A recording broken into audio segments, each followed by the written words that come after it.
Hi, my name is John. And my name is Lloyd. And we're the hosts of The Pint, a pop culture podcast. Lloyd, if you had to tell any of the people out there that might be listening to The Pint for the first time about anything unsavory or disconcerting we might do on the show, what would you warn them about? Well, sometimes we drop spoilers, and sometimes we swear like motherfucking sailors. Fuck yeah, we do. You heard it from him. You've been warned. Listen in.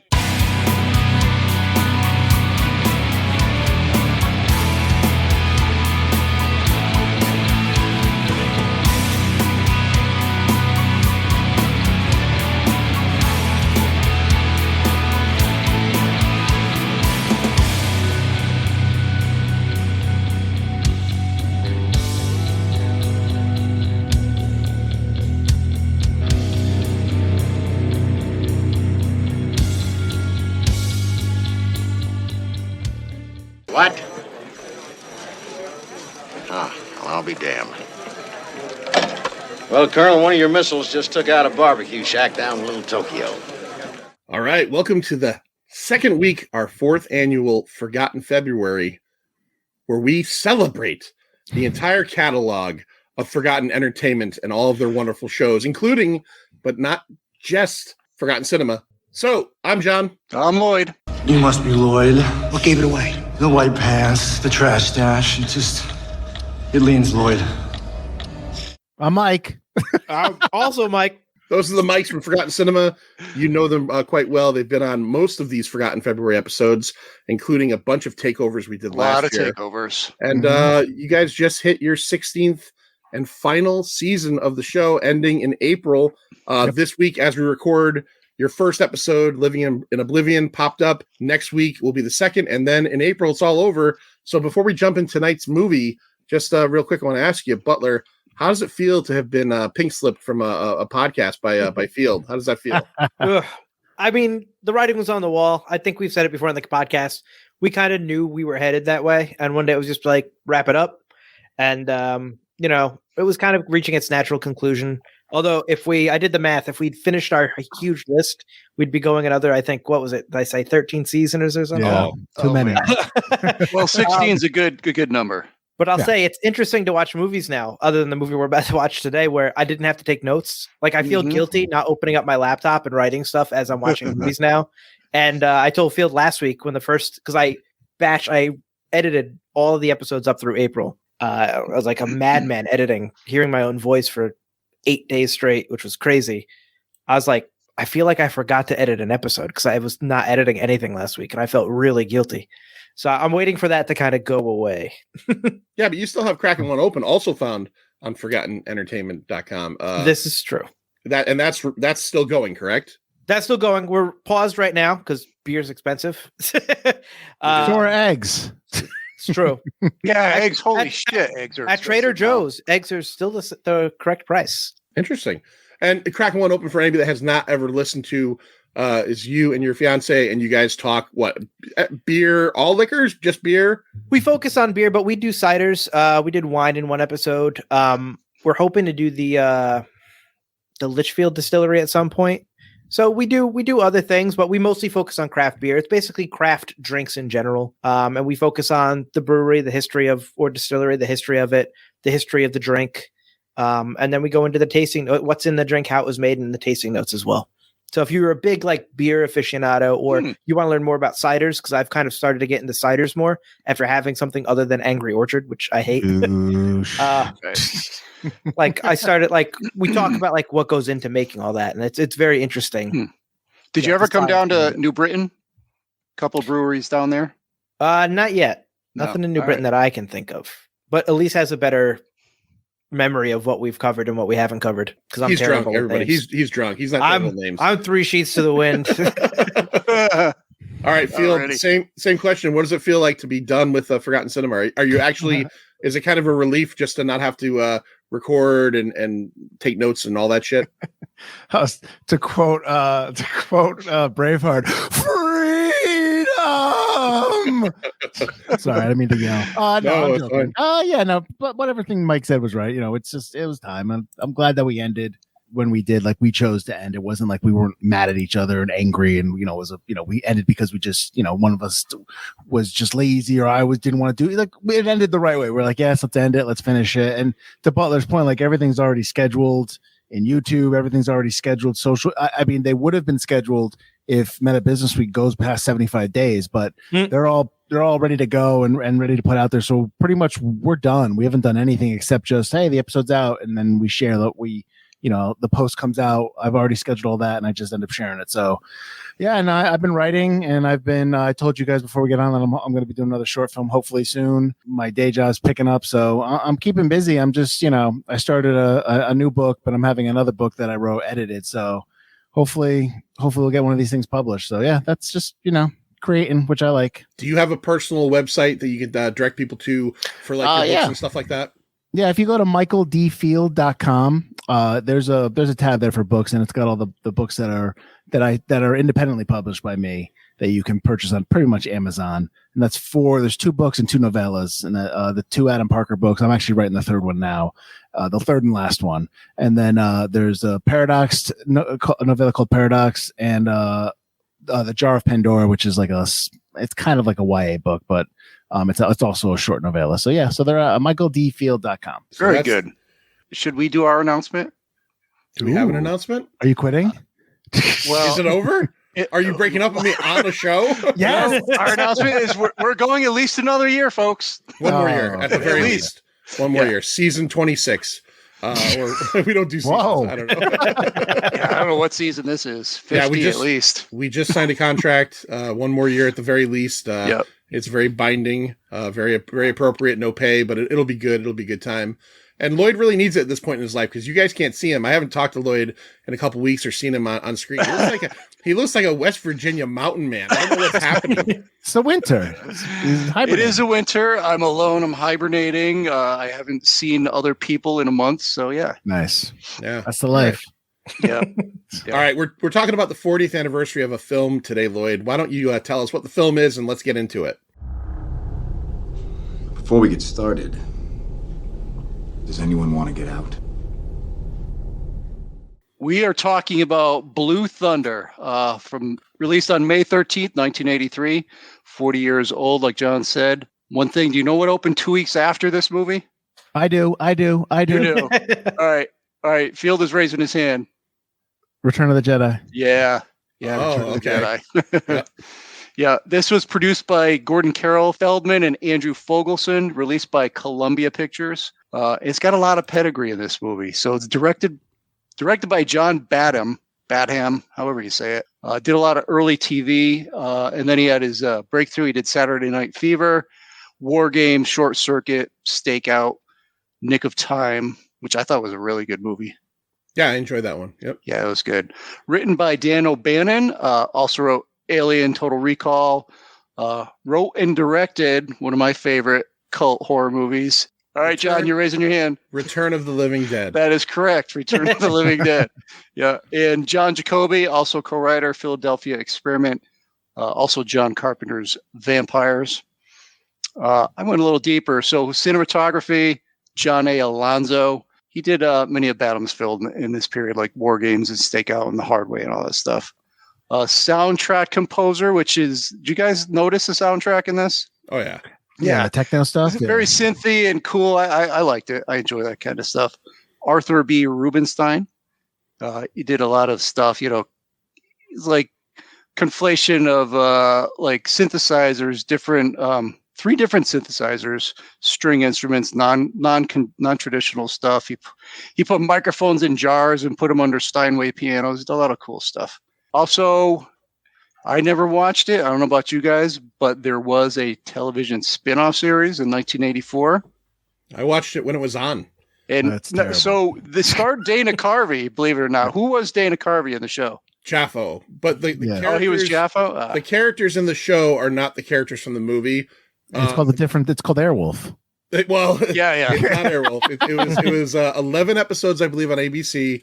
And the main character is not Frank Murphy. And I didn't remember this when I was researching this movie. I looked it up. The Dana Carvey character has one of the greatest character names of anything of all time. Clinton Wonderlove is his character's name. And the other thing I remember very specifically about that show from when I was a kid was that in the show, because obviously for a weekly television show, you got to kind of round it out maybe a little bit. You can't constantly just have like helicopter action. Yeah. Bubba Smith and Dick Butkus, ex-NFL stars, played two other cops that had this tactical van called Rolling Thunder. That was like, so it was like there was a whole thing. You can actually, I'm going to do it this week at some point. You can go to Crackle, where you could also find this movie, and you could also apparently watch all 11 episodes of the show. You're not going to watch these episodes. I'm going to watch at least one pilot episode just to see what it was like. Pilot. Nice. Yeah, I did watch this movie on Crackle. I had a lot of trouble with it, but me too. Did you? I got this movie. You own it. I own the digital version of it. Yes, I do. He's a pirate, Lloyd, is what he's trying to say. Yeah, I should have asked you. Labels. Totally you can't talk because I know you watched it too. Oh, yeah, no. Look, out of desperation, only because I didn't want to watch it on Crackle. I'll be honest, I own the DVD, but I am not against piracy, as our Toys episode taught me when I needed Fields to get me we toys. We couldn't get that movie anywhere. That movie ain't nowhere. That's nowhere. 50% of the 90s. You can't even buy it. Yeah. What were you saying, Mike? That's 50% of any movie that takes place in the 90s that's not super popular. Field and I have learned that over the last 16 seasons of Forgotten Lost Cinema. decade. Honestly, I think even if it was popular last week, last week was the first week of Forgotten February. I had on Shamar and Andrew from yet another DC animated podcast, and we did the 95 Mighty Morphin Power Rangers movie. You couldn't find that? It's nowhere. YouTube. Shamar had to tell me it was on YouTube, because if you go online, it tells you it's on Disney Plus. It is not. It's nowhere, that movie. So wasn't it made by Paramount, or doesn't Paramount own? Well, I guess from what they were saying, the Power Rangers changed hands multiple times, and apparently it's on Disney Plus, not in America. Okay. Gotta get that VPN, John. Yeah, well, I could have used Field last week, but I found a decent copy on YouTube and watched it. I was gonna say you could have borrowed my VHS. We had to watch Shoot to Kill on YouTube. When we did that show, when they did that movie, excuse me. Yeah, so we had to watch that on YouTube as well. Yeah, sometimes you get those YouTube movies and they're inside of like a little frame, like a small frame inside the frame. It's like, my God. Years ago for Scary Larry, we did Maniac, and I had to find that on YouTube. And I was amazed that was on YouTube. Oh, that's right. Because that's a fucking graphic movie. Yeah. And I know YouTube, I guess it's not as regulated. There is adult stuff, but I was expecting it to be heavily cut, and it was not heavily cut. Yeah. Nice. Yeah. Joey, Greasy Joe Spinell. Yeah. All right. So, this movie came out. There was a lot of that, techno comic book thriller kind of movie. They were in vogue back then, where you've got some sort of cop, super vehicle, super weapon fighting some forces of evil or communism or what have you. You had Knight Rider, Airwolf, Firefox, Megaforce, the flying motorcycle. Oh yeah. Anyway, this is probably one of the best of all those. Production notes. So it's filmed in location in Los Angeles in the late months of 1981. Filming lasted nearly 80 days. So what does that mean to you, Mike's? Filming lasted 80 days. Is that a long shoot? It's got a lot of stunts. Not really. So yeah, it's probably a lot of the aerial stuff. They can't probably be limited to how much they could be over the city of Los Angeles with those. I mean, they're we'll get into it, but they're like doing some serious stuff over the city, like, chasing and stuff like that. So I would think it's probably like an action movie type thing. Yeah. Each of those shots must have taken an entire day to film just one shot that they did during the chase. So in the late 1970s, the co-writers, Dan O'Bannon and Don Jacoby, they were roommates in a Hollywood apartment. And I guess the whole impetus of all this is there's low-flying police helicopters that woke them up on a regular basis. And so it basically formed this nugget that became Blue Thunder. Were they doing naked fucking calisthenics? You bet they were. You bet they were. There's no YouTube or anything back then, but they had the pirated VHS tapes. Yeah. Originally, I guess the script was more political, a lot of anti-police stuff and high-tech surveillance and stuff. But I think they changed it in a decent way. No one wants to see all that stuff. Yeah, one of my it's in there, but not heavy. Yeah, not too heavy. One of my production notes is that in the movie they changed the name of in real life the LAPD helicopter unit is called the Air Support Division. Yep. But in the film it's called the Astro Division. That's right. Yeah. And the LAPD would not allow any references to be made to them at all. So they're not LAPD in the movie or anything. Yeah. They never say it. The only reason you know they're, well, besides, the topography and knowing LA is occasionally they say like, an area of LA. Yeah. Those were real areas. Yeah. Right. So I guess the first draft of the screenplay, it's with Frank Murphy, the main star. He's more crazy and he's more into the PTSD and the deep psychological issues. And he goes on a rampage at the end and kills most of Los Angeles. He kind of does anyway. Yeah, there's a lot of collateral damage. To me, kind of seemed, we'll get into it, but it seemed out of character to me because I think that guy was fairly good. Yeah, the end of the movie we'll get to.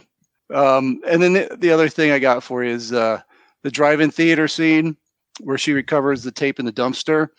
Filmed at a Pickwick Theater in Burbank. Now it's a Pavilion's supermarket.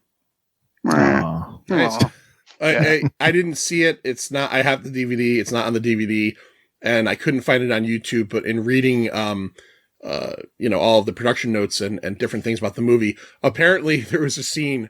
Now I understand this is a movie about it, like essentially a crowd control attack helicopter. So there's some stuff in it that's pretty maybe out there or whatever. But there's one scene that they cut because it was so fucking ridiculous that they realized it. In the scene later in the movie where Murphy's girlfriend is attempting to help him by, recovering this videotape. Apparently there's a scene where she gets cornered in an alley by cops. Oh. And the way she gets by the cop cars is she somehow drives her car to a certain point and then gets it on two wheels and does a side wheelie past the cop cars. Yeah. And they said test audiences were just like, they lost it at that point. Like, I can believe everything else happening here, but I can't believe that. So I'm super glad they cut that out because again, it wouldn't ruin the movie, but it would be like, holy shit, who thought that was a good idea? Man, oh man! Remember, but Field, you're my age. Remember that time and place in the world when you were a young boy, where like side wheelies were everything to you? Like you're playing with your Matchbox and they're always on two wheels. I mean, if you were like me, yeah. So maybe they were going for the little kid quotient. Yeah, we all did that, right? Right, Butler. Yeah. Butler's got this like puzzled look. Anyway, one last thing. My Matchboxes did jumps. I was into jumps as a kid with my Matchbox toys. Oh yeah, well you had those like tongue and groove like tracks. Those were cool. Good for jumps. The helicopters in the movie, so they were French built. See if I could say this right. Aerospatiales. I think I got it pretty good. They were called SA-341G Gazelles. So they were purchased for $190,000 each by Columbia Pictures and then modified with bolt-on parts and Apache-style canopies and stuff. And those modified helicopters were so fast or so heavy that they couldn't really do all those tricks that they did in the movie. And those were done with like models and things like that. The final trick that we'll talk about at the end of the movie, the final thing, was a remote control helicopter. Yeah. Yeah. What? So, what do you got for the cast on this one, John? Shabuya roll call. All right, so we start off with Roy Scheider as Frank Murphy. He is our protagonist. You know him from Jaws. If you listen to our Pint Insider Patreon, you know that he was in Marathon Man. Great actor. I've always loved Roy Scheider. I've always loved Roy Scheider. Yep. Frank Murphy, as Lloyd mentioned, he is a helicopter pilot for the Astro Division. He has convenient PTSD, I would say. It's like, it's there, but it's not too bad. I mean, he's, he uses I'm sure when this movie came out and people saw that watch on the screen, they were like, I've got to fucking get that. Casio digital timer. He's using is that the director's watch or something? I think they said, he's using a stopwatch to try to gauge his sanity. If you can tell time, without like looking at it, you're not on the edge. Yeah, yet, if you think 5 minutes is 25 minutes or something like that. I do like that scene with Lyman Good, where he comes in. He's like, "Do you mind if I ask you what you're doing?" He goes, "No, I don't mind at all." Yeah, that was it. They just kept going. Warren Oates plays Braddock. He's the captain. He is my favorite in this movie. He is every cop movie grizzled captain rolled into one, and he's just got a bunch of like great. He got that voice. You know him from the Wild Bunch, and of course. As Hulka in Stripes, aka the Big Toe. He died before this movie came out. The movie is actually dedicated to him. He was extremely sick while they were filming this, and that might have been one of the reasons I didn't read, but they said they had a hard time. Like they had to film kind of around a lot of his stuff because he was so sick. Yeah. And he doesn't, I watched the movie knowing that, and he really doesn't, you can't tell. No, you I mean, can't. he does a fine job acting. Yeah, he's really good in this. Yeah. Candy Clark plays Kate. She's Frank's girlfriend. Hop back to 2 forgotten Februaries ago. We did American Graffiti. She is in that. She's also in the 1988 remake of The Blob. She's the waitress that gets killed in the phone booth. Badly. Yeah. I love that movie. That's a great one. Oh, you guys did that on Forgotten Cinema, right? We did season 2, 3? 3 or 4, yeah. I don't know if it was a Forgotten Horror one. I think No, it wasn't Forgotten Horror. Yeah. Daniel Stern plays Richard Lymangood, a.k.a. Jaffo. Jaffo stands for what field? Just another fucking officer. Observer. Almost. Observer. My 11-year-old son's over here, so that's funny. I could have gone to anybody else, but I didn't. Thanks. On the show, if I remember correctly, I think it's just another freaking observer. Oh, is it? The TV version? Because on ABC on a Wednesday night at 8, you can't say fucking. Yeah. Right. Daniel Stern from Home Alone 1 and 2, and Breaking Away, which is a great movie that I wish you guys had gotten to do on Forgotten Cinema. We did a couple years ago. We did our favorite sports movies of all time, and it's on there. That's a fantastic film. If you search the web, you will find me. I did a pop-up video for Breaking Away because we used to host when I was at the Nutmeg Institute. We used to host brunches, and we used to watch a movie and brunch. And what I would do, I would host a pop-up video explaining the movie, and that was one of them. So I'm out there. So I'm out there somewhere talking about it. All right. All right. And now, he would look very young. Was this his first movie? No, Breaking Away was definitely before this. Yeah. Oh, that's right. Yeah, that was like 70. But he is young. Or something. Yeah, he's essentially Murphy's brand new partner, and I don't know. I mean, they call him an observer. He's essentially like the kind of. He's annoying. He's as I say. He had "I'm going to be dead by the end of this movie" written all over him. He did. Well, you win the bedroom set, Mike, because he's dead by the end of this movie. And finally, Malcolm McDowell plays Colonel F.E. Cochran. F.E. Originally, Brian Brown from FX and a whole bunch of other stuff was hired to play this role, but I think they said the filming on the Thornbirds went long. That old TV movie, and he was in that, and so they brought in Malcolm McDowell. Of course, you know him from Time After Time, and probably mostly from A Clockwork Orange. And Butler, and the man who killed Captain Kirk. There you go. That's right, with the ribbon, that stupid ribbon. Yeah. Oh, the ribbon's fine. I'll fight anybody on that. I'm not a fan, but I'm not going to argue with you. It's okay. You're not a fan of Star Trek, or just that him dying like that? Of Generations period, that movie. Gotcha. All right, and Malcolm McDowell, Deathly Afraid of Flying. Right. Now, I did go back and kind of rewatch this with the thought, because Mary Steenburgen was his wife at the time, pre Ted Danson, and she told like the director that she was amazed that they can get him to do this movie because he was so afraid of flying, and so much of the film was actual real flying scenes. Particularly the final chase is him really in a helicopter, not flying it obviously, but he's really in it. On IMDb and a couple other places, it said if you watch it, you could see his grimacing and sick faces. Yeah. I didn't see it.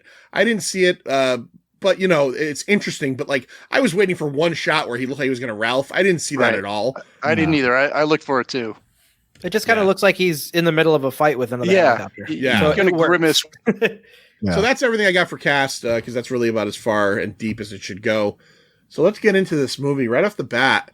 We're in Los Angeles, as we said, in 1983, and it tells us right in the first opening moment there that all the hardware and weaponry that we see in this is currently in use in the United States. Lloyd, are you frozen?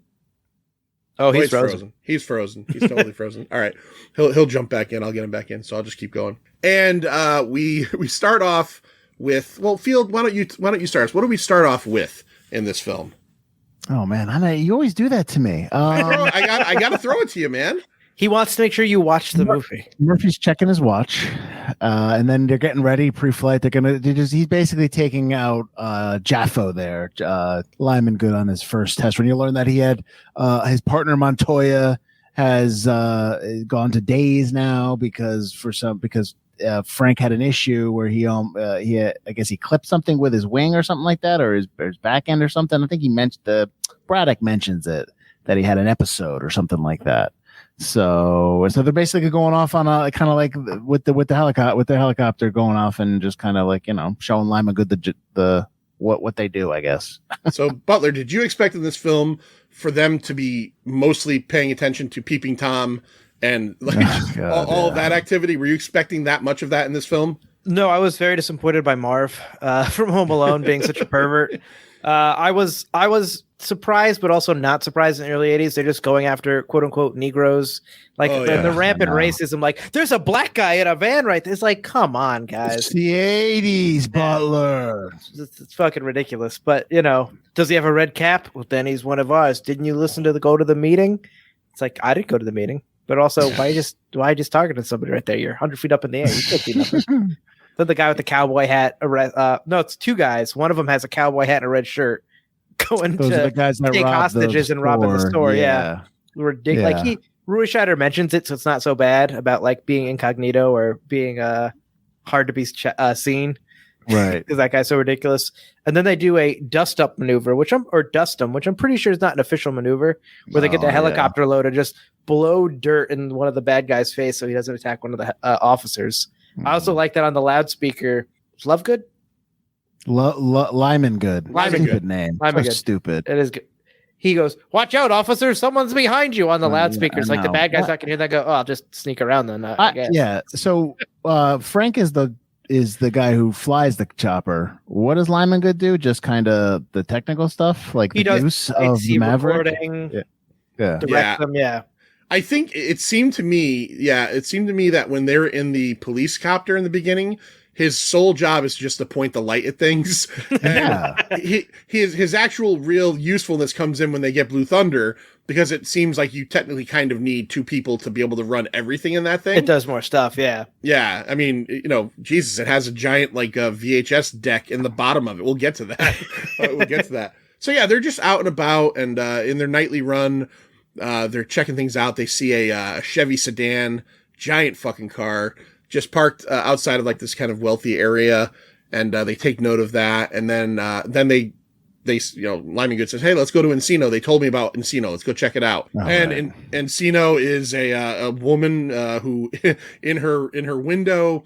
Check out that tan. Yeah, so even like you're not even a good pervert. You're not even a good Peeping Tom. Check out her tan. That's the whole thing too. It's like this woman is doing like totally naked calisthenics. She's got her legs behind her head. Apparently, I've never seen it on TV. There was a TV version film where she's wearing a leotard. I thought to myself for a second, like, could you really like float a helicopter outside of someone's window that close and not be noticed? Now I understand that like the across the street neighbor sees them and eventually calls it in, but like that, how does that woman not know that there's a fucking chopper? When I was watching, I got that she knows and lets it happen. That's why she's famous. Like she's okay. Like she's okay with it.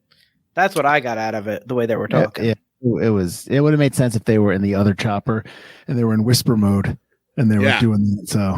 But it was whatever. Maybe we're not. I mean, maybe 18-year-old Mike would be like, yeah, all right. But me now, no, I don't care. It's a very I thought it was a very awkward scene. Yeah. So at this point in the movie, we essentially have our hero cops being horrible Peeping Toms, and then I missed this whole thing. Damn. Please feel free. Talk about the 10 and how even it was. It was so even. Punctuality, that's what I love most. Lloyd dropped out for a minute, so we had to vamp without him. Yeah, so at this point we know that our heroes are Peeping Toms, and also we're in a police force where they're calling in Negro assailants. So yeah, it's definitely a 40-year-old movie for sure. God. So they get called back to base, or do they get called back to base, or does the does the robbery slash? No, they go. No, they get called they- off on another. They get called off because that They go rusted back to car. the Linden place, the Linden Road thing. Yeah. Yeah. Right. And what happens at Linden Road, Lloyd? What's going on there? Oh shit, where am I? Oh, is that where the two guys are coming out of the convenience store? No, we did that. Oh, you did that one. We're All right, so talking it's the about guy with the lady Right. This is the that plot, yeah. he's kind of stalking her, and she gets out of her car. He goes through. We don't really know who these people are yet, but he breaks through her gate and smashes into the back of her and assaults her. At this Right. point, that's all we know. He assaults her. And if you're familiar with 80s films and you see that guy when he runs up to put the brick, that guy is a bad guy in Oh, yeah. every Everything. movie he's in.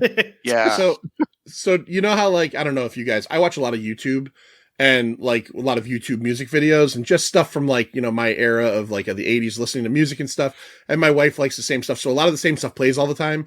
He's the guy in Poison's Fallen Angel video that essentially is like the pornographer that makes the fallen angel go bad. He looks He's like a always pornographer. bad. Yeah. Yeah. His what do they call those? You know, the headshots literally just say over them like rapist, pornographer, pervert, villain. You got a criminal in this movie? I'm your guy. I'm your guy. I can do it. So yeah, he essentially it's this congresswoman. This is what the whole plot of the movie wraps around. It's very loose. It's certainly very loose. Butler, as best as you could describe, why has she been assailed apparently, and what did they take from her? Up to this moment, like what as far as we know. Well, like, in general. let's just get to what the deal is. So the police say that she was, quote unquote, it was an attempted rape, but it wasn't. They were clearly after the briefcase, which Frank knows.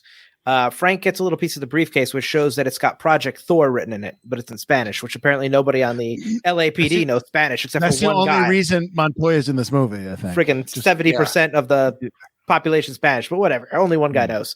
But she's working on Project Thor, which is apparently the helicopter, which is obviously nobody really needs that in an actual state unless it's a police state. Malcolm McDowell and his cronies are trying to silence her from shutting down Project Thor, and she was an opponent of it. So they're trying to get anybody who's against Project Thor, which is the helicopter, shut down. Yeah, and kill him, basically. Tactical helicopter offensive response. I like that because response never translates to offensive. That's defensive, right? But, You would think. So, yeah. So that's kind of like the meat and potatoes of what we're going to end up like dealing with here. But here's a major confusion to me in this movie. A major confusion to me. Lloyd, maybe you could explain it to me. We have already set up the fact that through this movie, Frank Murphy is nothing but a pain in the ass to like his boss and to anybody above him. Yeah. He repeatedly gets in trouble. He repeatedly doesn't listen to the rules. He repeatedly, fucks around. He's a peeping Tom. I know He's a loose cannon. He's a loose cannon. So why, when the Project Thor people come to Los Angeles, why does he get tapped to be the helicopter pilot for Blue Thunder? Because story, John. Story. That's right. God knows. I don't know. It's confusing. Because Martin Riggs Frank Murphy is a. Yeah. I would have liked one line of dialogue that would have said, I know he's a loose cannon, but he's the best we've got. There isn't even that. It's just like, we know. It just goes without saying. He's the best. It was And either that's Frank who or we want. Montoya, and they only wanted a white guy because they were clearly racist from the very beginning. Yeah. Yeah. Although, as we find out later, Cochran is completely against him being the guy. And that's the thing. That's like, so it's not like it's a plot point where it's like, we've got to give it to Murphy because he's gonna, for some reason, he's a linchpin in this. They literally give it to him, despite the fact that he's all these things. The guy who's kind of like partially in charge doesn't want him in it at all. Yeah. And he's totally incompetent, I think. Who, Cochran? As a pilot himself, he's no good. Follow my leader. Yeah. Yeah. Catch you later. Catch you later. Yeah. All right. So Field, I'm going to ask you a question. Is there a more confusing relationship in a movie you've seen in a long time than Frank and his girlfriend? What the fuck's going on with them? My question was, especially in the beginning. What is this relationship? I don't understand. Are they married or? I know it's not his kid. You find that out when they first meet, like 10 minutes later. But like, are they together? What's happening? Like, and like, not for anything, but you come home, you see a car pull up. Why is your first inclination to get your gun? Because they're just pulling up to the house.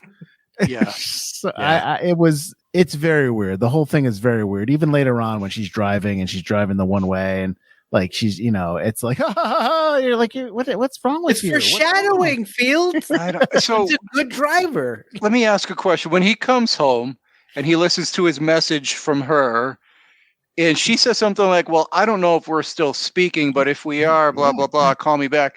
Were you guys confused by that? Because I was like, okay, this is an ex-girlfriend. She wants to come back. And then all of a sudden she's in the front door and they're hugging. I'm like, and he gives him a gift. Like, she gets the gift. Yeah. I thought it was maybe his daughter. I was confused from the very by first it. couple of messages. Ugh, that'd have been weird. Oh, Well, then she's got the kids. I'm like, well, maybe maybe that's his grandfather. Maybe he's a grandfather. I don't know. Yeah, I didn't mind her. I felt like she was. I felt like she was unnecessary. If they didn't, for dramatic, I guess, reasoning, have to kill Lyman Good could have done all of that other stuff. Like he could have been the guy at the end, going to get the tape and everything. But they had to kill love someone. Interest, and you have no female love interest because you don't know how to write another female character except for a love interest to the. Well, you know what? Maybe they want to write a love story, or they didn't want a budding relationship, so they just kind of threw in this old hackneyed one. Yeah. Typical. I do like that she was smart enough not to give the tape to anybody else. Like he follows her instructions. Yeah. I'm going to give it to, I have to give it to the newscasters, not the producers, not anybody. Because it's like so often, and Field and I talk about it on Forgotten Cinema all the time. It's like they write women so like by the numbers, like stupid, or they always make a mistake, and the guy always has to save them. She absolutely like, nope, this is what I'm supposed to do. I don't trust you. You're wrong. I'm giving it to the reporter. Mm-hmm. Get caught up. She gets pulled over by the cops, but she still gets away. And she's smart enough to get away on her own too, without anyone's help. I feel like even if the helicopter wasn't there, she'd have just pulled off because the cops couldn't have really shot at her for doing nothing. No, I agree with everything you just said there. So we jump ahead a little bit from the opening scene and all that. Now we're set up with our plot. Project Thor comes into town and they say, look, we're going to use this for big events. The Olympics are coming up this year. We need this to quell the crowds. It's got a 100, giant Gatling gun on the front. So we're going to blast people left and right. And we see a scene where Cochran, the McDowell character, does a strafing run and tests out Blue Thunder. But like, why does he kills all the civilians? Kills all the way. They go like, no, this is going to be a pinpointed, targeted mission. He's going to go through, not like that strafing run. They're all strafing runs. You're just going down the middle and blowing things up. Yeah, the first run seems like it's what they wanted him to do, and I couldn't tell if it was like him just being cocky or whatnot, but like the second run he destroys everything including the targets he shouldn't, and then when he gets out of the chopper he's just like, have that fixed. Like what? Because the gun jammed at one point during the run. That's what I mean. It's totally incompetent. The first run looks like it ran fine, but if you look at the car exploding when they're targeting the black car, the shrapnel hits the white targets regardless. And that's before he talks about the white targets he hits on the second time. So each time he kills civilians. I mean, it's 1 out of 10. So that's acceptable. It's so stupid. But the fact that Murphy's laughing while he's watching it, I'm just like, okay, so maybe it's supposed to be bad. And Murphy sees that Murphy's laughing because he's going to do worse 50 minutes from now in the movie when he destroys half of Los Angeles inadvertently. Yeah. If this movie taught me anything about helicopters and helicopter piloting, it's that the odds are if you go down in a chopper, you're going to live, which I don't know if it's necessarily true, but Murphy and Lyman Good go up for a test run along with Blue Thunder and Cochran. Cochran has taken out a cotter pin and a nut, and apparently it's going to make the tail rotor go. You know, in the terminology, I just was like, I don't know what you did. It's definitely a cotter pin. Yeah. So, whoa, big guys. So they go up. Hey, I work in that field. So. They go up, and his sabotage works, and the police helicopter that Murphy and Lyman Good are in goes down. But here's my question about this. Yeah. The helicopter goes down. It's an accident. It's not an accident, but to them it's an accident. They end up landing in Watts. They make a big point of it's in Watts. Again, maybe a little bit too heavy-handed. They end up crashing into a construction trailer. I would think though, if a helicopter crashed near me, I would like to think that I'm the kind of person that would try to help these people. Yeah. Why is everybody trying to kill them? Why are they so mad? Well, they're doing LA. both. They're mad that they almost crushed him because clearly he could have landed in the construction field. But they're like, hey, careful, he might be hurt. But at the same time, they're like, what the hell are you doing? You could have crushed him. Get out of here, man. Yeah. Get out of here. Get out of here. So they're like, my office. they're both like, you okay? You okay? Good. Get out of here. You almost killed us all. Yeah, but landing on the trailer, you've got a buffer between there and the ground. You go right on the ground, I think it's going to be worse for you, I think. it might be our first inclination that Frank Murphy doesn't care about collateral damage, It might be. which we're going to get into very Yeah. much in a couple Well, minutes. It's not murder if it's collateral. Yeah. But we didn't even mention, why did Cochran try to murder them? He just but he knows Cochran who he is. Cochran doesn't. Well, remember too, we haven't gotten that deep into their story yet. It's poorly shown and written, but Murphy knows that Cochran's a murderer, right? Like they show him throwing a Viet Cong out of the helicopter, and also he had him he was going to have him court-martialed.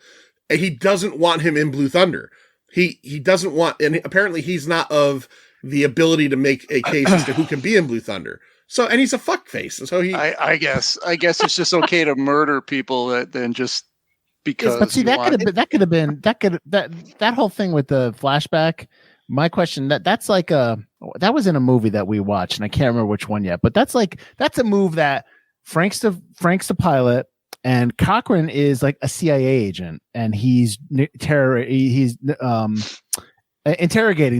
Viet Cong, Right, yeah. and then he lets him go. Like that's like that scene has happened countless times, and so I don't understand how all of a sudden Cochran's another helicopter pilot, and he was his boss at some point, and then. For convenience. Every British bad guy's like that when they suddenly are part of the CIA or the FBI. It's like conspiracy theory, like Patrick Stewart's a deep embedded FBI agent. But I doubt he would have been court-martialed for that because that kind of like the fog of war kind of thing. Like it's just like I think you know what I mean. Frank probably said, "I'm going to tell on you," and Cochran was like, "Oh yeah, I got better pill. Maybe you have PTSD. Maybe you remember things wrong. Maybe you're crazy." But John, you're right. It doesn't. None of it makes sense. I almost wish the PTSD thing and the Cochran thing were separated. Like you could just introduce Cochran and there could be the story of, I served with him. He's a piece of shit. And then shown you his PTSD is related to the fact that he saw terrible things in Vietnam, but it didn't have to be Cochran. They're trying too hard to mash everything. It's essentially like, new 007 where all of a sudden Blofeld's his brother. There's no reason for that, right? Except for they think that we want to see that. Because Cochran already essentially is responsible for the mayor's assistant's or the congressperson's assistant's murder. Right. So he's already a bad guy. You already know that. You don't need any of this stuff. And destroying the helicopter for Frank, isn't Frank only going to be the helicopter pilot as a test run during the Olympics and then he's done? Why deal with any of this? He's going to be a pilot for a week. Right. Well, he says he's going to take care of it. He tries to kill him, and then they have another meeting where he says, "We really need to kill him." It's like you already tried. Why are you asking again? Yeah. Right. And in that meeting during Lyman Good and Frank's first test run in Blue Thunder, which they refuse to come back to again, they just they just want to look at titties and fly around. They look at hooker titties for a little bit. They test out different things. By the way, I just want to ask, why would you have a whisper mode? Why don't you just make it whisper constant? If you have that theoretically it'd be slower when you're in whisper mode, but okay, all right. Well, maybe if they maybe if they said that, kind of like you can't fire in cloak mode when the bird of prey or cloak in Star Trek. I can't believe I just used a Star Trek reference, but maybe that's why. Maybe if they said something like you can't always put it in because it wastes gas. Yeah, you have to sacrifice one thing to get whisper mode. Yeah, if you're in whisper mode.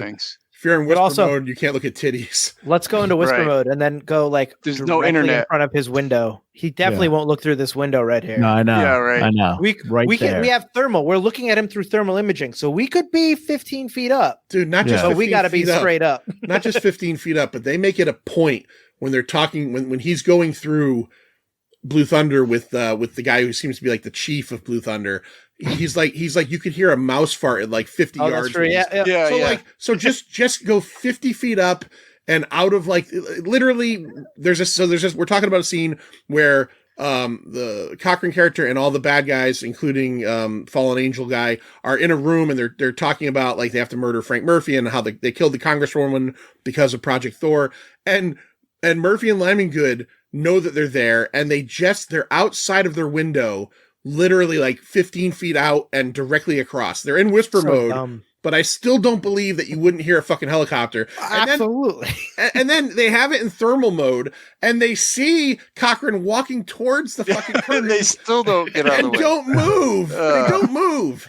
It just reminded me of like when, like, I don't know if you guys play it, but like some of your listeners probably do, like Grand Theft Auto 5, when you're doing missions in there and you're in a helicopter, like a follow missions or whatever, and you just don't give a shit about the game. You're just like, whatever, I'm going to fail this mission. Like you go up to make a pie or get your soda and your helicopter's hovering there and like you get caught and you fail the mission. Right. Yeah. Like it's just so dumb. I was just like, this is a video game. This entire movie is a bad follow mission video game. I also thought it was weird that, like, obviously this is I think they say what, like do they say $5 million piece of equipment? Something like yeah, that. $5 million. And they're letting this police, officer use it. But like, there's a button that could shut off the in-cabin recording. Like, wouldn't you want that not to be an option? He takes the fuse out. He takes the fuse out. Because he became buddy with the engineer. Like, he wasn't supposed to learn about that. Right. Okay. All right. You're right. I did forget that. He takes the fuse out and puts it under like the seat. They have a huge exposition dump about the tape deck, about the fuse when they first get in there. So you're saying it can't be deleted? Not if it's in there. Like, oh, I wonder if this is going to come up later. Yeah. And so explain the tape deck, Lloyd, and the whole belly system of what's going on in Blue Thunder, and why at the end of it would they give Lyman Good the codes? Yeah. So go ahead. Fuck it. I give that to Mike. I don't want to explain that. All right, Field. What do we got? So they Lyman Good is nosing around. Hey, what you doing over here? I was in the Midway. Oh, so I was in the forest. And then anyways, the guy's showing them how they have a 3/4 inch tape deck, 3 slots, which he only has one apparently. 3 slots where they put the tape in, and he shows them the whole thing. And he makes a point saying, this red light here, you could be deleted from anywhere, like from the home base. They can delete any recordings that are on there. Only if it's in the tape deck. If it's taken out, they can't delete it. So they don't really go into the reason how they can do that. They just can do it. And then I don't remember him doing the codes, but I guess he gives them the code. So when they get back after spying on the Malcolm McDowell, Cochran, and all them, Lyman Good goes and gets the key card to go get, which apparently is readily available for him. Goes to grab it, goes to pull out the deck, takes the tape. And then I guess correct me if I'm wrong. Then goes back into the cockpit to record the message. Yeah, apparently, but you don't see it, and change the codes, which you don't see either. Yeah, right. So I guess that's what he does. He takes it, and they basically that's how they have the evidence of that can help Frank Murphy prove that he's not that he's. I guess I don't actually. Just to prove basically that they're trying to kill him. That's really what it is. It's not, it is about Blue Thunder in terms of like what their real reasoning for why they have Blue Thunder. They admit that they killed the lady during that tape. Right. But that's true. That's true too. So yeah. So then they have that's how they have the evidence. That's kind of kickstarts the middle of the second act, third act action. What happens to Jaffo, Lloyd? Yeah, Jaffo ends up getting Jaffoed. Right in the face. I need to talk. I would like to talk when after Lloyd's done. I need to talk about this idiot. Yeah, they get him and they tie him up and they tape his mouth and tie his wrists, and somehow he's able to get away and run down the stairs. He does a kick. So the guy, the ugly guy that we mentioned earlier, the bad guy in every movie, he's like running back up the stairs, but he gets kicked in the face and. He gets pretty damn far, right? Running away with his hands clipped behind his back and trying to get out of there, but he eventually gets just run over, squashed. If he had just run down an alley, or into the food, taken a left, or into that McDonald's, or there was a restaurant that he passed. Yeah. Or even when he's running on the sidewalk, just get behind a tree. Yep, like get in front yard. Yeah. Well, he gets in front of one car and then he doesn't do it again. Yeah. But my problem is that you just got this tape, you hit it, you're in some serious trouble. Go home. So no, not even that. You go shopping, you go get groceries, and you're coming like you have no idea that you're in trouble. And he's just like coming back. Like, what do you like? You gotta hide, man. You're a cop. Yeah. Well, Yeah. he dropped. I mean, he the knew tape off enough at to record the cinema. message, but not get groceries. Oh, Yeah. I'm a little peckish. Let me go Yeah. get some mac and cheese He tonight. dropped the tape off at the cinema dumpster, and then he went, you know what? Oh, there's a Stop and Shop on the way buries home that from thing. here. He buries that tape in the dumpster. He doesn't you couldn't put it behind the I know. dumpster. Yeah, and he puts it in a bag too to make it even harder to find. Yeah. How she picked out that bag and went, yes, this is the thing. Yeah. This is definitely it. I know this is it. Murphy gets wind that Lyman Good's been killed, and he knows he's next. So he does what anybody reasonable would do. He steals Blue Thunder. That gets us to the end of this movie. He takes off. Flies it out of the warehouse. Yeah. How does he get out of there? It's a tall warehouse. Yeah, the big garage door, right? I don't know. He takes. He Blue hovers Thunder. a little bit and then goes forward. He, I don't know. He calls his girlfriend. He uses the telephone in Blue Thunder, the car phone. And he basically tells her, you got to get that videotape to the news. By the way, going back to He doesn't say videotape, though. He just says, you got to get a package for me. The package. package, That's yeah. what he said. Yeah. Yeah. This is the second movie we've covered on the Pint in the last year, going back to our RoboCop episode that features Mario Machado, the newscaster, if you remember. Oh, is that who that is? Yeah, he's one of the newscasters in RoboCop. But yeah, so he tells his girlfriend or whatever the fuck she is to him, you got to get this to Mario Machado or Alf Hewitt so that it could be exposed. Okay, so we see what's going on here now. Now he's got Blue Thunder and he's just trying to play a game of keep away. Everybody's nervous about what he's going to do with Blue Thunder. So eventually we get Cochran up in an Army helicopter. We also get a couple of, I think, F-16s going after him. The F-16 scenes are super cringeworthy because this is where Murphy's entire disrespect for everything. So I'll cover one thing and then I'll let someone else cover the other. The Chicken Shack. So he knows that they're firing heat-seeking missiles at him over Los Angeles. And he decides, he sees this barbecue chicken place with a giant smokestack, and he knows that's obviously creating a lot of heat. He hides behind it in the helicopter and lets the missile blow. I don't know how those guys knew a missile was coming, by the way. Because they're in there cooking. Same thing. They're cooking. Nope, they had missile detectors on the outside. Yeah. They're in there cooking their giant rotisserie chickens, and then all of a sudden they just start tapping each other and they run. I don't know how they knew, but the missile comes, blows that place up. A cool note, I will say, is that they used real cooked chicken. It was cheaper than using rubber chickens, and they just had a bunch of homeless people come and clean it up and eat and take whatever they wanted. So I guess that's helpful. But they were loving it that day. So he blows that place up totally. Yeah. It was a good day to be homeless in Skid Row, LA, I guess.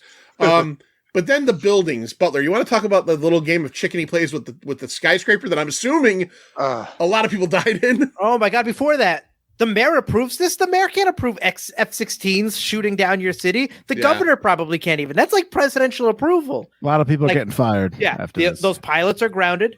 The mayor is going to be impeached and arrested. Probably 250 people dead. Yeah, and it's the second missile. He fires both of his missiles. The other guy, we don't see the other two missiles going, but at the end, neither F-16 have either of its two missiles. Right. So they fired them. Who knows where they went? Well, I can't not fire mine, man. And then Frank shoots one down, which lands who knows where in Los Angeles, and they fire a missile at the skyscraper, which shoots at least 6 floors blow up. And then some above, all the debris comes down. Yeah. So I'm assuming these are people heat-seeking missiles, right? They're supposed to be, yeah. Yeah. So I guess I could understand the chicken factory, the heat of he was in front of a smokestack, maybe. But the skyscraper doesn't. The skyscraper, it was just the sun reflecting on a window. Yeah. I mean, I guess that's hot, but summertime in LA. Yeah, because he basically sits between the two skyscrapers, right? Yeah. When they fire, Yeah. So he can get away from a heat-seeking missile faster than he could get away from a guy walking across the room to open the window shades. Murphy, man. Which also, so that blows down debris. They want to shoot down Frank's helicopter, which would cause more collateral damage. He shoots down the F-16, which blows up and causes collateral damage. Hundreds of people are dead. At least 100 people are dead during this whole thing because of one murder. Yeah. But then he's in the skyscraper, and then kind of True Lies style, Cochran comes around with his little piece of shit like police helicopter with one gun, and even though no one else could pierce this helicopter, Cochran immediately pierces the glass and hits Frank in the arm. Well, And they have a big helicopter chase off. not just that. Yeah, while Frank is just like, yeah, parachute boy, land. I don't care what else is going on around me. Yeah. You got to assume that Army helicopter that Cochran is flying has like 50 caliber guns on it, and Frank gets shot in the arm. I think he'd be ripped in half. Oh, absolutely. Frank no longer has that right arm. It's gone. It's gone. And it went through his lung. He's passing out and getting hit. Well, he's in jail. He's going to jail. The ending of, I think the ending, we'll get to the ending scene, but I think the ending scene where he's just walking away like with this forlorn look, I actually think it's good because his life is fucked. It's over. Yeah. I think he hired on civilians. He should have let himself get hit by the train. I think that's how it should have Probably going to get the key to the city, though. Yeah. You killed 500 people, but you solved the murder of one congresswoman. He's not getting the key to Little Korea, that's for sure. Their favorite chicken joint is gone. So we get the big chase, and it goes on for a little bit. And earlier in the movie, there was an allusion to the fact that Frank, at one point in his helicopter piloting career, did a complete loop in a helicopter, which everybody thinks is impossible. I'll fully admit, I didn't know. I went on YouTube. I didn't see any of that, but they could do barrel rolls. Apaches can do barrel rolls real quickly. So, of course, we got to get the moment where, as Cochran seems to be getting the upper hand, he's chasing Frank down in Blue Thunder, and Frank just says, fuck it, I got to take care of this, and he puts it into a complete loop. And we know what's going to happen. He's going to come up and come behind Cochran and blow him up, which he does. But my question for you is why does Cochran seem to try to follow him in a loop? I don't know how that would help. He could go around. He could do a lot of things. But he could have spun around and just shot Move him down. backwards. I love what he says. That's impossible. I love what he says when he realized that he does the loop. That's impossible. Yeah. That's impossible. Oh, no. Oh, boy. Catch you later. That they should have just had the line from The Matrix, and Tank's like, believe it or not, you're still gonna burn. So Frank blows up Cochran, and because now the main villain of the film is dead, the movie's over. Frank doesn't he has nowhere to go really, but he doesn't want Blue Thunder to still be out there, even though Blue Thunder really in the long run is the least of any of the problems of anything in this movie. He lands it on a train track in front of a freight train. This poor fucking conductor is trying so hard to blast him to not do this. We got to assume you don't care. Don't do it, man. Don't do it, man. Don't do it. We got to assume this guy probably got hurt. Does it not go from day to night in like it does pretty 1 much second? instantly, yeah. Yeah. Well, apparently Blue Thunder has the largest gas tank ever known to man. Yeah, what we didn't see Frank do was after he blows Cochran up, he just like blows up a couple department stores. We don't see that part. He finishes off a few more. He comes down at a shell, top her off. Yeah. Only 7 smokestacks happening throughout LA. I gotta make it an even 10. How many missiles I got left on this? He destroys Blue Thunder, and the movie ends with him walking away. But we get a news voiceover again that seems to try to point out that Officer Frank Murphy, like they're trying to make it seem like he didn't kind of cause a lot of the trouble. Oh, yeah, and they're talking about how the video proved that the congresswoman was murdered and everything. So that's the story of Blue Thunder. All right, before we rate this thing, let's talk about the box office for the weekend that it came out. This country, you gotta make the money first. All right, so the weekend ending on May 15th, 1983. I'll give you the top 5, what came out and what it made that weekend. Number 5, Still Smoking, Cheech and Chong. I think that was one of their last movies. Yeah. It was out for 2 weeks at that point, $2 million. Number 4, Dr. Detroit with Dan Aykroyd and the Hookers. Yep. Right? I've never seen that before. It's one of those 80s movies I've never seen. Yep. 2 weeks, $2.4 million. Number 3, Irene Cara just passed away a couple of months ago. What a feeling. Keep Flashdance. Flashdance, absolutely. Yeah. Had been out for 5 weeks, $3.5 million. I didn't know we're guessing. Sorry. I saw it in the movie theater on a date. Did you really? Yeah, down at the shore, Old Lyme, Connecticut. Number 2, I had to think about this. What this was. All right, let's see. The last one wasn't a guess, but you guessed it. Field, Richard Gere, $4.4 million, came out the same week as Blue Thunder. Richard Gere, 1983. What do you think it is? Not American Gigolo. No. Is it? Nope. Richard Gere. Can I An guess? Officer and a Gentleman? Officer and Gentleman? No. There we go. Nope. It's not Neither that. one. That's all I got. Neither one. I'm out. Hang of on, Richard let me Gere guess. Hang on. It came out the I same don't know. Same week weekend as this one. Yep. Definitely lesser known than the two you guys mentioned, but I have heard of it before. I've never seen it. Breathless. Breathless, absolutely. Yes. Breathless. And number one that weekend, $8.3 million, crushing the competition with its Gatling guns and Rocky 3. Blue Thunder. Damn it. $42 million domestic, no international release. So that is the story of Blue Thunder. That is the box office story of Blue Thunder. Let's talk about the rating. Let's rate this thing. Don't judge me, monkey. All right, so let's remember here on the pint. I know you guys have forgotten cinema. You love everything. You don't rate anything. Well, we're rating. No, we don't love everything. Well, you want to be love nice. it. You love it all. You want to be nice. You want to say good things. You love wanna, folks. You You love want to everything. have feelings. Yeah. Oh, yeah. Folks or Rango. You haven't seen all that. I avoided Ringo's folks all for other reasons, but all right. So 0 to 5, 0 being the worst, 5 being the best, quarter and half scale optional. I'm going to start with Mike Butler. Mike, what do you give 1983's Blue Thunder? Just give it the rating. 2.5. Yeah. 2.5, and it's all because of the helicopter stuff at the end. And It's Roy got good Scheider. stunt work. Yeah, the stunt work's good. Roy Scheider's good. He's always Marv's good. a pervert, but he's all right. Like the acting is good. Like the plot is stupid. The plot is absolutely unforgivable. The collateral damage at the end is unbelievably just ridiculous. And as an adult, which this is for, it's not for teenagers. It's not for kids.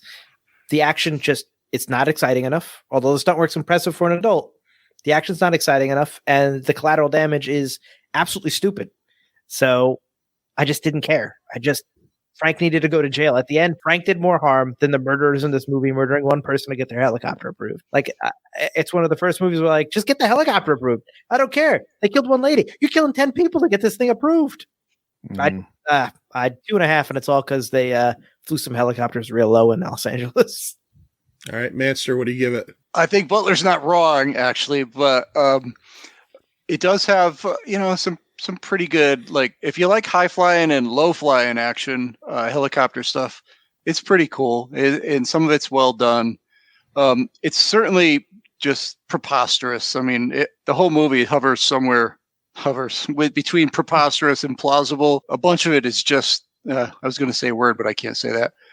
It's just dumb. And I really like Roy Scheider, even though his character is just an idiot. The way he handles things, but I miss Roy Scheider. He's a good lead. Never was like a huge leading Hollywood guy, but I think well respected, and he always does a great job. Ever since I saw it late last year, All That Jazz. What a good movie. What a good role. And the score was super synthy and kind of fun, and I like that. He even had his own theme. But yeah, I'm going to give it a little higher, I think. But I can't go too high. I'm going to go 2.75. All right. That's fair. I'll go next. We'll finish off the field. I'll be the first to tell you, I've always enjoyed this movie. I really do like this movie a lot. This is the first time I've had to watch it kind of with a heavier critical eye because we're doing an episode on it. And a lot of its faults really do, when you're paying attention for the show, really pop out, like the collateral, like everything everything Butler said, the collateral damage, the plot is threadbare. In the end, he does so much worse damage than just this one woman being killed. He's right on all of that. And then I take what he also said, what you said, Lloyd. I love Roy Scheider. I like Daniel Stern quite a bit in this. I've always liked Malcolm McDowell. So it's, he's slimy, he's slippery. He doesn't have a lot to do here, but, catch you later. Stuff like that is very memorable. I love Roy Scheider, like how he constantly is just like mimicking him to him, like, let's play follow his leader. Like he's doing the British accent and everything over and over again. So yeah, I still enjoy this movie. I think the final, despite the collateral damage, I do like the final, like 15 minutes with the helicopter chase and everything. It's technically impressive. That must've been hard to film. I'm going to give it, for me personally, and I know it's high, I'm going to go 3. But I know it's high, and I know I'm going to watch this movie again in a couple years, and I'm going to enjoy it again. But yeah, it definitely, this is the kind of movie that if I turn my brain off for, I would say like, oh, 3.75 or 4, just going on my feelings for the movie. I could like this movie or love this movie and still realize, like we talked about solid 3. Right. We talked about it like a few months ago when we did Runaway with Tom Selleck. That is not a good movie, but I love it. So it gets like 2.75 based on that.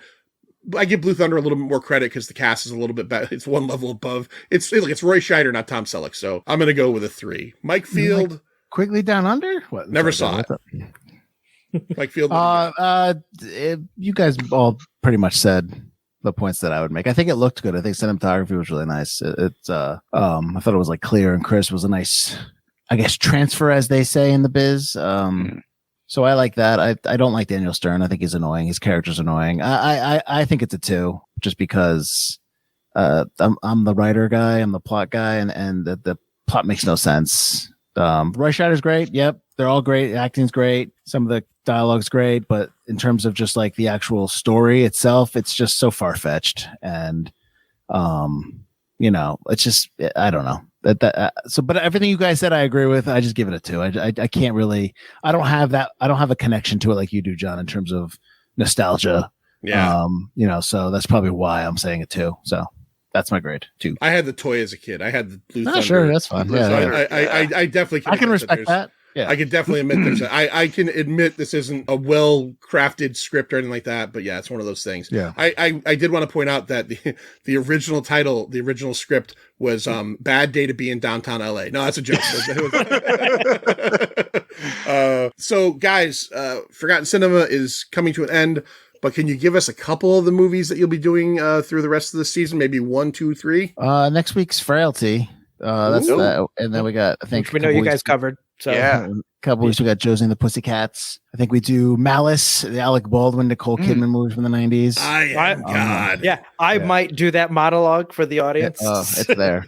You got to do it. I think our last episode is Conspiracy Theory. I think that's our last episode. We do have a wrap-up episode where we kind of talk about, the 4 years and whatnot. And so, but that'll come out the same week as the Conspiracy Theory episode. But yeah, those are a couple. Butler, can you give everybody out there the spiel you always give? But I want you to really concentrate and give everybody all the other shows that are out there on Forgotten Entertainment.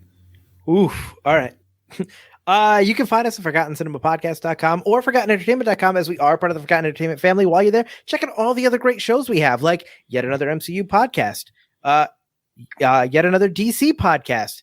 Cracking one open. But I was going to do me last. Bohemian Geek Squad, yet another Star Wars podcast, and limited time shows like On the QT, which stars you guys. Oh wow! That Field and I have guest starred on a couple episodes of, as well as the other Forgotten Entertainment people. Also, recent activities on there, so check them out. They do a bunch of new recent streamers and new releases, just check out all the great stuff we have on ForgottenEntertainment.com for everybody. All right. Well, I'm going to continue. You guys have been great, and I'd love to keep you guys employed in your. You're going to be still podcasting, Butler, but I want you to come back on the pint multiple times this year. And Field, when you get that itch, when you get that, that Godfather 3 moment, is that you keep thinking you're out, but we're going to pull you back in. We're going to pull you back in. Nice. Manster, before I tell everybody out there who our beloved Pint Insider of the Week is, why don't you tell everybody where they can find us if they're not familiar with the show? If you're not familiar with the show, you can find us. You can Google us. You can find us on any podcatcher, Apple, iHeart, Spotify, Stitcher, all that stuff.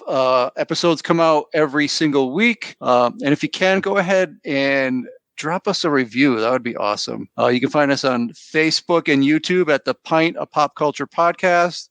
Instagram and Twitter, it's at The Pint Podcast. And for our Patreon, you can become a Pint Insider on www.patreon.com/thepint. That's right. And every single episode of The Pint, a Pop Culture Podcast, is a co-production between The Pint, a.k.a. John and Lloyd, and our insiders, the folks that do go to patreon.com/thepint and pay the $2.50 a month to get all kinds of extra episodes, stickers, shirts, all kinds of good stuff. And we've been trying to focus most episodes this year on a different insider. And this one we're going to focus on Lloyd's betrothed, Candy. Oh my. Candy from New York City, who has joined up with us, and she did the episode of Marathon Man with us and Fast Times at Ridgemont High, and she's been super supportive. She's always retweeting stuff and what do you call it on Facebook? I guess sharing on Facebook. So I just wanted to say thank you, Candy, for multiple reasons, including making my my beloved Lloyd a happy man. Although I would like you to maybe address the mountain man hair beard situation going on. We'll see. She hasn't seen it, so because he's just better than that. So until next time, Lloyd, say the Candy. words.